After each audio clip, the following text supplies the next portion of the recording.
twin infants, just 7 months old, named Leo and Luna Stone, the only heirs to Wilson Stone, the Cartel king, whose billion-dollar empire stretched from the Mexican borders to the high-rises of Chicago, were shrinking. These two innocent souls, born into a world of gold-plated cribs and private armies, were becoming frail and skeletal, their growth coming to a terrifying, unexplained halt. Their father, a man whose very whisper could make world leaders tremble and whose name was spoken in hushed tones even in the halls of the CIA, was helpless. He had spent over $5 million in medical fees, flying in the most prestigious pediatricians from Switzerland and the top geneticists from Harvard. They arrived in private jets, armed with the latest diagnostic technology, yet every single one of them left baffled, muttering about rare genetic curses or undetectable syndromes. They watched as the twins' tiny ribs began to protrude and their once bright eyes grew hollow, yet no medicine in the world seemed to work. But then there was Susan Brown. A 24-year-old woman with tired eyes and a heart heavy with the weight of her family's legacy. Susan wasn't a world-class scientist, she was a girl from a dying farm, a woman whose own home was just days away from being seized by the bank. She arrived at the stone fortress not in a limousine, but in a dusty truck, wearing a simple maid's uniform with a white apron that had seen better days. She was hired as a last resort, a night nanny, brought in simply because the previous 10 had quit out of pure terror of the king's temper. While the elite doctors stared at monitor screens and blood test results, Susan looked at the things they considered beneath them. She used the basic human observation that comes from a life of hard work and genuine care. And what Susan discovered in the dead of night, deep within that high-security mansion guarded by men with machine guns, left her so horrified she had to cover her mouth to stifle a scream. She saw something hidden in the very thing meant to give the twins life, something that had nothing to do with biology, and everything to do with a cold-blooded betrayal from within the king's inner circle. What Susan did next would not only save Leo and Luna from an early grave, but would expose a devastating truth that threatened to burn the Stone Empire to the ground. It would prove that all the wealth in the world cannot protect the innocent from the evil that eats at a family from the inside. Sometimes, guardian angels don't come in white robes, they come in a white apron, with tears on their cheeks and the unbreakable courage to see what the powerful choose to ignore. Tell us in the comments which country you are watching from as we begin this story. If this story moves you, hit that like button, share it with a friend, and subscribe so you never miss the truth.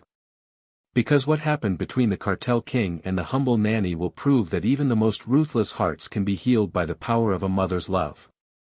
The dust of the Kansas plains seemed to settle on Susan's soul as she stood on the porch of the only home she had ever known. In her hand, she clutched a crumpled yellow notice from the bank. The foreclosure was final. The auction sign was already hammered into the dry earth of the front yard, a jagged wooden tooth marking the end of 4 generations of the Brown family legacy. Susan's eyes blurred with tears as she looked at the empty barns. She had sold the last of the cattle months ago to pay for her father's funeral, yet it still wasn't enough.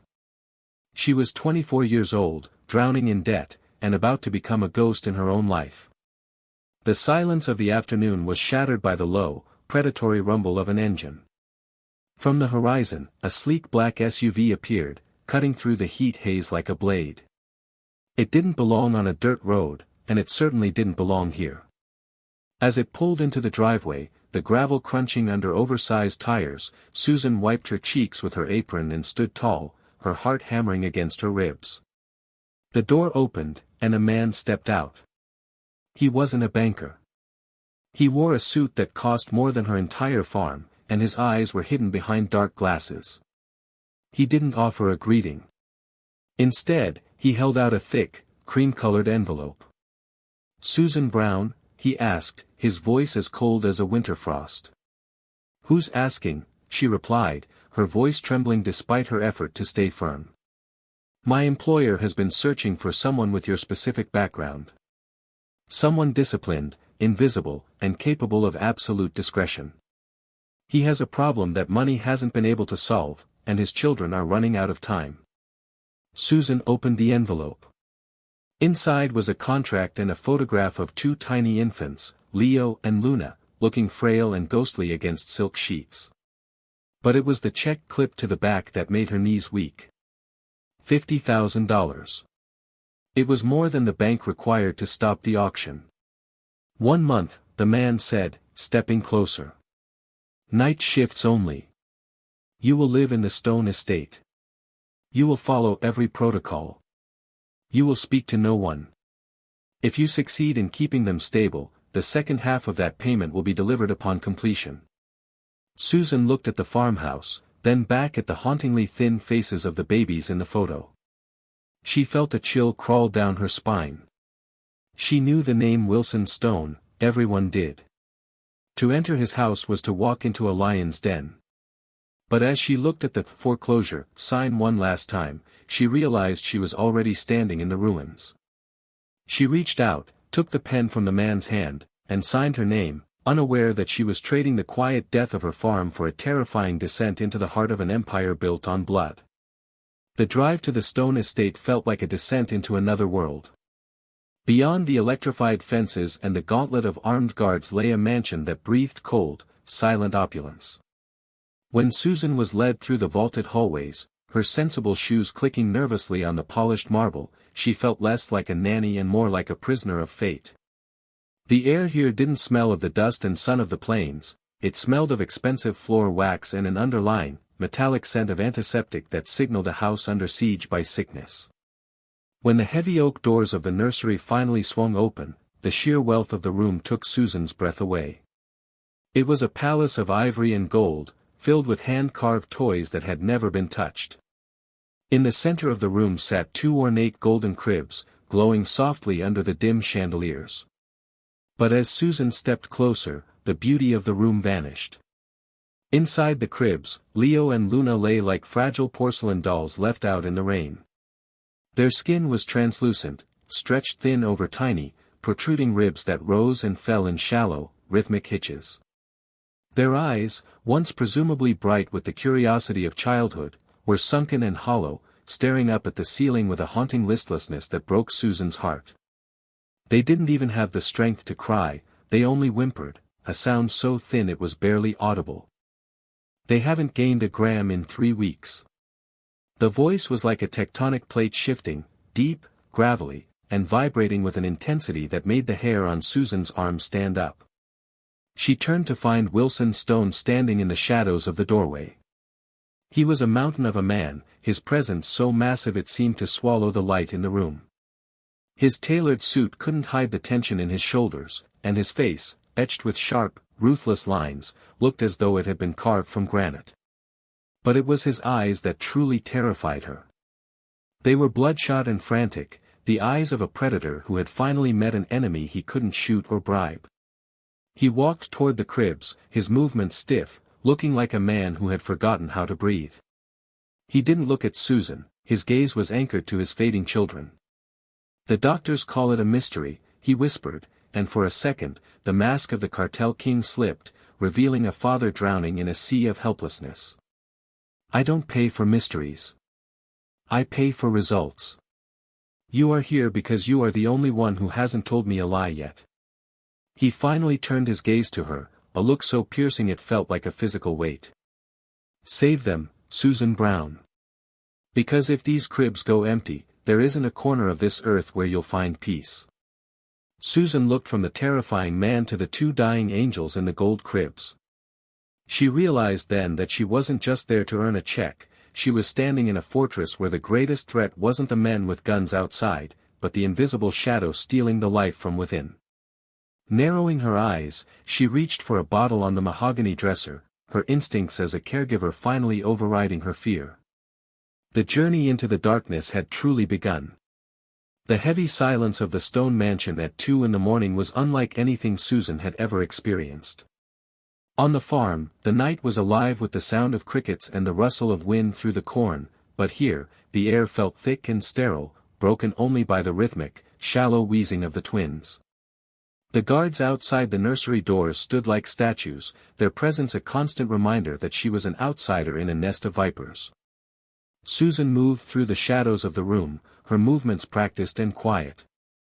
She had spent the last few hours obsessively cleaning the preparation area. It was a nervous habit she brought from Kansas, where a clean barn was the difference between a healthy calf and a sick one. She reached into her small bag and pulled out a high-intensity UV light, a tool she had used back home to detect bacteria and mineral deposits in the farm's water system. She began to scan the mahogany dresser where the nighttime bottles had been prepared by the house staff. The blue light washed over the expensive surfaces, revealing nothing but the occasional speck of dust. But as the beam passed over the 2 glass bottles filled with premium, imported formula, Susan's heart skipped a beat.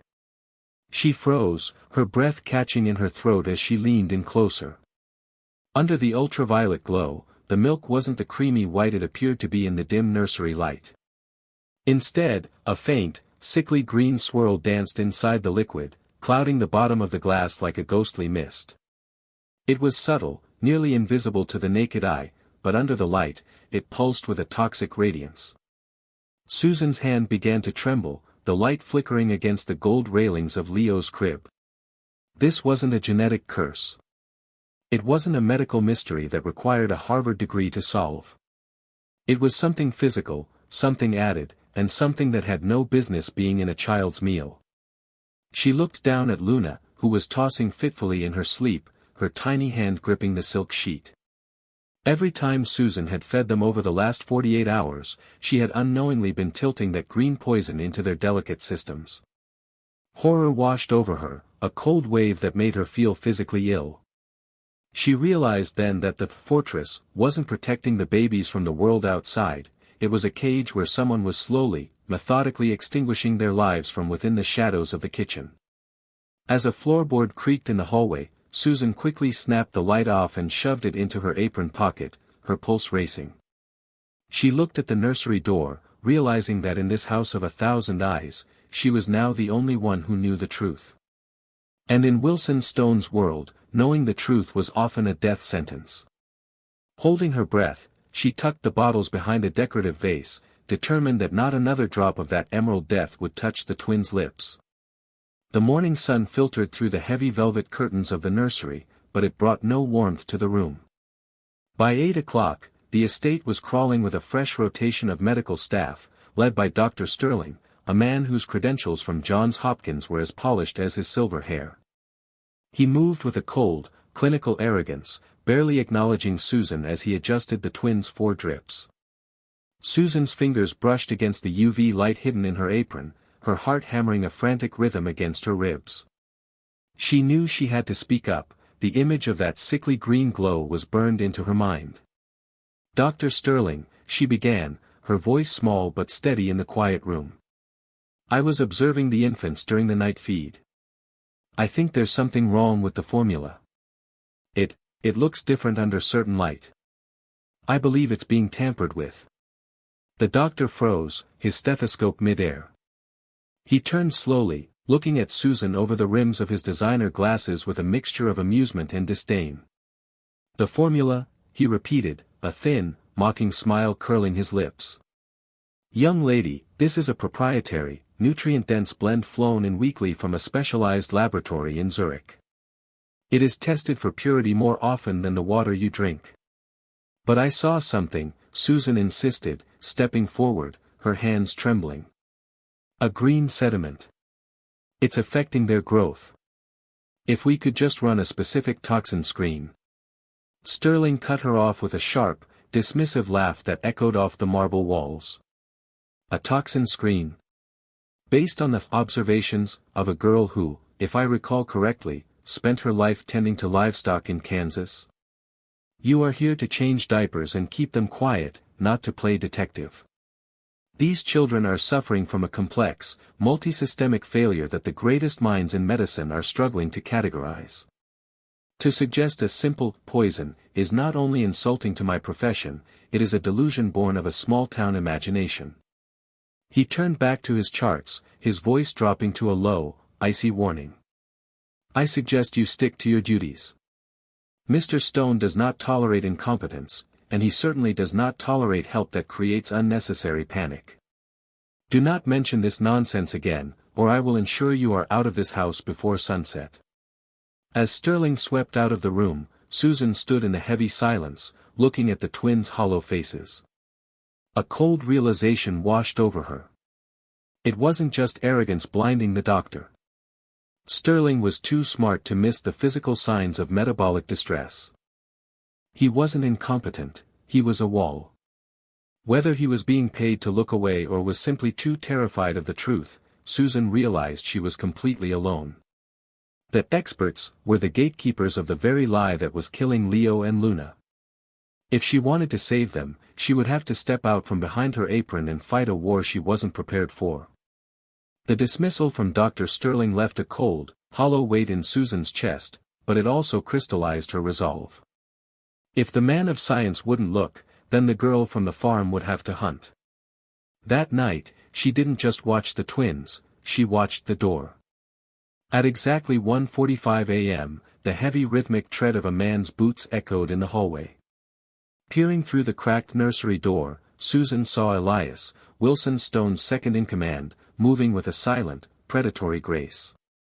He wasn't heading toward the security hub or the main office, he was slipping toward a concealed elevator behind a tapestry in the north wing.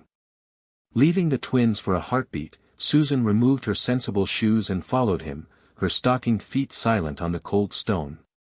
She descended a narrow servant staircase that smelled of damp earth and ozone, leading her into a part of the basement that didn't appear on any house map. There, behind a heavy reinforced glass door, was a room that looked more like a high-tech laboratory than a cellar.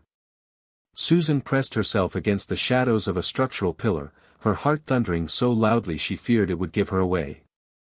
Inside the lab, Elias had discarded his suit jacket, his sleeves rolled up to reveal a series of dark, geometric tattoos.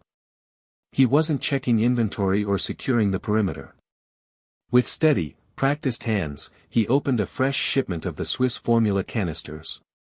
He then reached into a refrigerated safe and pulled out a small, unmarked vial containing a thick, viscous liquid that shimmered with that same sickly green luminescence Susan had seen under her UV light. She watched, her hand flying to her mouth to stifle a gasp of pure horror, as Elias used a precision syringe to inject the emerald liquid into the powder. He shook the canisters with a cold, methodical rhythm, ensuring the poison, the growth inhibitor, was perfectly integrated. His face was devoid of malice, it was filled with something far worse, a calm, calculating ambition. In that moment, the entire conspiracy unfolded before her. By stunting the king's heirs, Elias wasn't just killing babies, he was eroding Wilson Stone's legacy, making the formidable leader appear cursed and weak to his rivals. He was preparing to step into a vacuum created by grief. Susan leaned forward, her eyes wide and stinging with tears, realizing she was staring at the monster in the mansion's belly. She had seen the truth, and as Elias turned toward the door, she realized that if he caught her now, the basement would become her grave long before she could ever reach the twins. The adrenaline from the basement encounter was still coursing through Susan's veins as she slipped back into the nursery, her breath coming in short, jagged gasps. She looked at the 2 canisters of formula sitting on the counter, innocent-looking containers that now represented a death sentence. She knew that if she used them, she was complicit in Elias's slow-motion murder. But if she refused, the guards would notice, and the experts would report her. She had to act, and she had to act now. Reaching into the deepest pocket of her oversized apron, Susan pulled out the emergency supplies she had smuggled in from the local market during her 1 hour of leave, 2 small, sealed glass bottles of organic, clean milk and a handful of sterile syringes. It wasn't the high-tech, specialized blend the Stone Empire bragged about, but it was pure. It was life. With one eye on the nursery door and the other on the security camera she hoped was out of focus, Susan began the dangerous swap. She dunked the tainted formula down the specialized medical waste sink, her heart hammering as the green-tinted liquid swirled away. She replaced it with the clean milk, warming it against her own skin to ensure it reached the perfect temperature. When Leo began to stir, his usual whimpering cry for food sounding more like a pained groan, Susan lifted him with a tenderness that defied the coldness of the mansion. As she pressed the bottle to his lips, she held her breath. Usually, the twins would fight the feeding, their tiny bodies arching in agony as the growth inhibitor hit their stomachs. But tonight, Leo drank with a frantic, starving desperation. He didn't choke. He didn't pull away. By 4 a.m., a miracle occurred that hadn't been seen in the Stone household for months: silence. Not the heavy, oppressive silence of the grave, but the peaceful, deep slumber of healing. For the first time since Susan had arrived, the twins weren't tensed in a permanent state of muscular distress. Their tiny hands, usually clenched into tight, white-knuckled fists, were open and relaxed against the silk sheets. Susan sat between the two golden cribs, her hand over her mouth, tears of relief finally spilling over. She watched the steady, rhythmic rise and fall of their chests. They weren't just sleeping, they were resting. She knew this was only a temporary victory, her smuggled milk would run out, and Elias would soon return to check on his handiwork. But as she looked at the twins' peaceful faces, the fear that had paralyzed her since she arrived was replaced by a fierce, maternal rage. She was no longer just a nanny protecting her paycheck or her farm, she was a soldier in a nursery, and she would burn the entire empire down before she let Elias touch these children again. The shift in the twins was impossible to ignore. By the third night of Susan's secret feedings, the gray pallor of their skin had been replaced by a faint, healthy pink, and for the first time, Leo had reached out a tiny, shaky hand to grab Susan's finger. But in the Stone mansion, improvement was a dangerous signal. Susan was rinsing a bottle in the vast, industrial kitchen when the air in the room suddenly curdled. The heavy click of the door's deadbolt echoing against the subway-tiled walls sent a jolt of ice through her veins. She didn't have to turn around to know it was Elias. His shadow stretched long across the marble island, dark and jagged. "You've been busy, Susan," he said, his voice a low, melodic threat that made the hair on her neck stand up. He walked toward her, the sound of his leather boots like a countdown. "The doctor is confused. He says the twins are showing a spontaneous recovery. But we both know there's nothing spontaneous about this house." Susan gripped the edge of the sink, her knuckles white. She felt the weight of her phone in her apron pocket. With a trembling hand, she reached in, her fingers fumbling for the side button she had pre-programmed to voice record. She felt the haptic vibration, a tiny heartbeat against her thigh. It was live. "I don't know what you mean, Elias," she whispered, her voice thick with a fear she didn't have to fake. "I'm just doing my job." Elias lunged, pinning her against the cold steel of the refrigerator.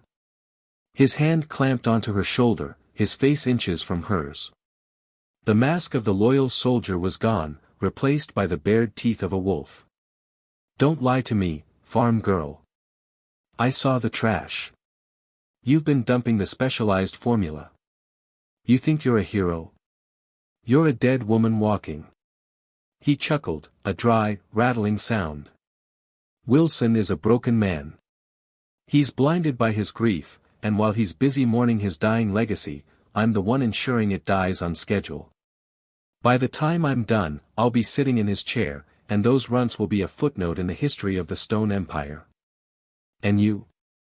You'll be buried so deep in the Kansas dirt your ancestors won't even recognize you." Susan felt the terror threatening to swallow her whole, but she held his gaze, her eyes burning with a defiance he hadn't expected. Every word he spoke, every boast of his betrayal, was being captured by the tiny microphone in her pocket.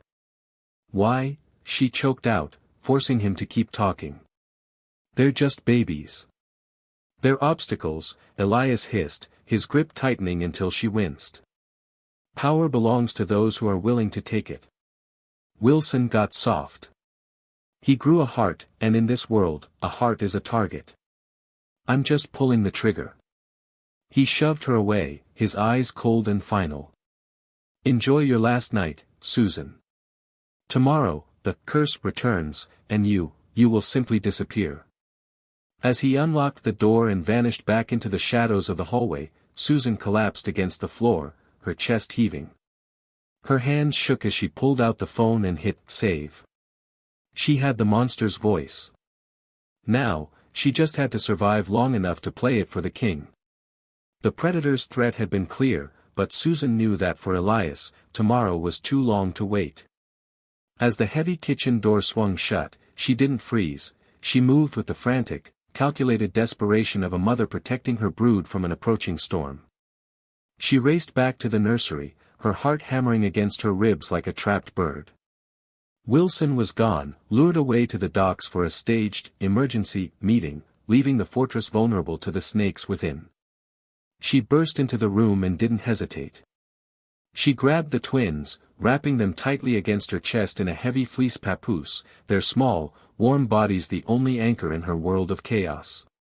Just as she stepped toward the service exit, the sound of heavy footfalls shattered the silence of the hallway. Elias hadn't waited for morning. "Search every room," his voice boomed, stripped of its melodic mask. "Find the girl. Secure the heirs. If she resists, end it." Susan slipped into the shadows of the servants' corridor, a narrow, unlit artery of the mansion. The twins remained miraculously silent, as if they understood that their very breath depended on their stillness. Behind her, the nursery doors were kicked open with a violent crash. She heard the frantic shouting of Elias's mercenaries, the metallic clatter of weapons, and the shattering of the golden cribs. She ran, her lungs burning and her feet bruising against the cold stone. Every corner felt like a trap, every flickering light was a searchlight. She reached the grand conservatory, a glass-walled labyrinth of exotic plants that hissed under the midnight rain. Through the glass, she saw the flashlights of the perimeter guards, men she once thought were protectors, now turned into hunters. "There! By the ferns," a voice barked. A bullet shattered a ceramic planter inches from Susan's head, showering her in dirt and shards. She dove behind a heavy stone fountain, shielding Leo and Luna with her own body.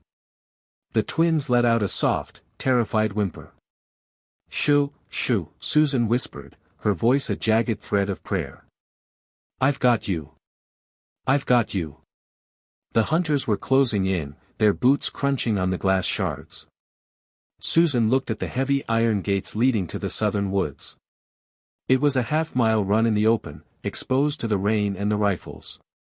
She gripped her phone, the evidence that was now her only shield, and looked down at the hollow-cheeked angels in her arms. She was a farm girl from Kansas, a girl who knew how to survive a drought and a storm. And as the shadow of Elias's lead mercenary loomed over the fountain, Susan Brown didn't pray for a miracle, she prepared to become one. With a primal scream of defiance, she surged toward the exit, a lone nanny running through the mouth of hell to save the future of a king. The heavy iron gates of the estate were suddenly blown off their hinges, not by an enemy army, but by the return of a father who had sensed the rot in his own home. Wilson Stone's motorcade screeched into the courtyard, the headlights cutting through the rain like the eyes of a vengeful god. He stepped out before the cars had even stopped, his face a mask of cold, concentrated fury. He arrived just as Elias's men had Susan cornered against the edge of the southern woods, their weapons leveled at the woman who was shielding the twins with nothing but her own trembling body. "Stand down." Wilson's voice didn't just command, it shattered the night. Elias stepped forward, his face twisting back into the mask of the loyal advisor. "Wilson, thank God you're back. This girl, she's gone mad. She kidnapped the children. I was just trying to secure them." Susan didn't scream. She didn't beg. With fingers that shook with exhaustion, she pulled the phone from her apron pocket and hit play. The recording of Elias's cold, ambitious confession echoed across the wet pavement, his own voice convicting him in the presence of the man he had betrayed. The silence that followed was more terrifying than the gunfire. Wilson didn't look at Elias, he looked at Susan, seeing the dirt on her face, the blood on her knees, and the way Leo and Luna were clutching her neck, safe and breathing. In a move that stunned every guard present, the cartel king reached out and took the babies from Susan, but he didn't pull away. He used his other hand to steady her as she collapsed. "You did what 100 doctors couldn't," he whispered, his voice cracking with a humanity he had buried years ago. "You saw what I was too blind to see." The justice that followed was swift and silent. Elias was dragged into the shadows of the mansion he had tried to steal, never to be seen again. But the real transformation happened in the days that followed. The stone mansion, once a cold fortress of secrets, began to breathe again. The golden cribs were replaced with ones that sat next to Susan's bed. A week later, a black SUV pulled up to a small farmhouse in Kansas. It didn't bring a man in a suit with a contract, it brought a deed, fully paid, and a letter of apology written in Wilson Stone's own hand. But Susan didn't go back to the farm to live alone. She remained in the nursery where the twins were now growing strong, their cheeks finally plump and pink. Wilson Stone, the man the world feared, found his redemption not in his empire, but in the quiet moments of fatherhood, guided by the nanny who had risked everything for love.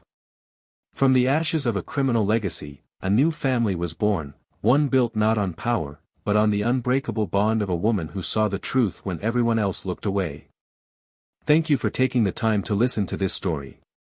We wish you and your family strength, a life full of joy and peace every day. See you again in the next video.